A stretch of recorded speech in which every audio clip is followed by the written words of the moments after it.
शब्दांची झोप उडवली. फडणवीसांनी सांगितलं याद राखा, तर कसं करायचं. फडणवीसांच्या धमकीनंतर तर आमची झोपच उडाली. पवार आणि फडणवीसांची टोलेबाजी तर राजकारणात चालूच असते. पण आता संपूर्ण राजकारणात जो चर्चेचा विषय आहे तो म्हणजे शक्तीपीठ महामार्ग आणि त्यावरून फडणवीसांनी विरोधकांना दिलेली धमकी. आणि हो, फडणवीसांनी काय पोकळ धमकी दिली नाहीये. हा, फडणवीसांच्या धमकीमुळे चक्क पवारांची झोप उडाल्याचं वक्तव्य आता खुद्द शरद पवारांनीच केलं आहे. शब्दांची झोप उडवली. फडणवीसांनी सांगितलं याद राखा, तर कसं करायचं. पवारांची नेमकी झोप कशामुळे उडाली? फडणवीसांनी अशी काय धमकी दिली आहे?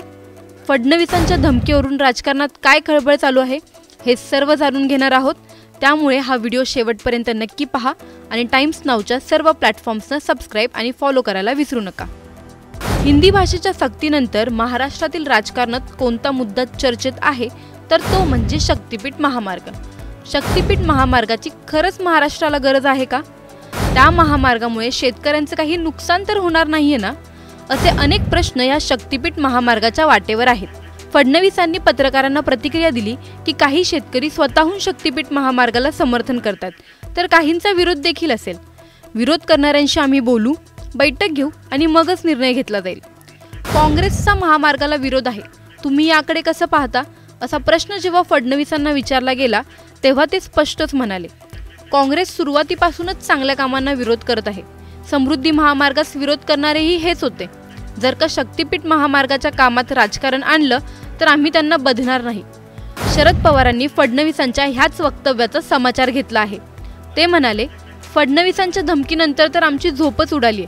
फडणवीसांनी सांगितलं आता याद राखा, तर मग आता आम्ही कसं करायचं?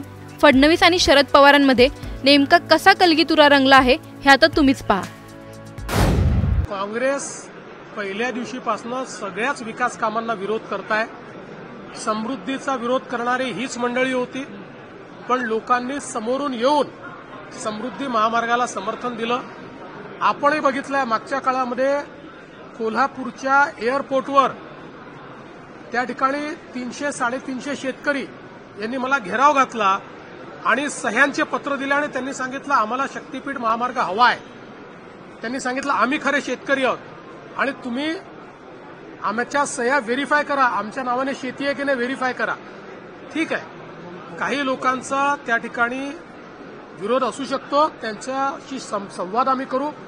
कालच उपमुख्यमंत्री महोदयांनी सांगितलेलं आहे की आम्हाला संवादाने हे करायचंय, आम्ही संवाद करू, पण राजकीय विरोध जे करतील त्यांना मात्र आम्ही बधणार नाही. तुम्हाला समजून न घेता, तुम्हाला न सांगताच आता फडणवीस साहेबांनी धमकी दिलेली आहे की याच्यामध्ये राजकारणाला तर याद राखा. शब्दांची झोप उडवली. फडणवीसांनी सांगितलं याद राखा, तर कसं करायचं. तुम्ही जर आम्हाला संरक्षण द्या.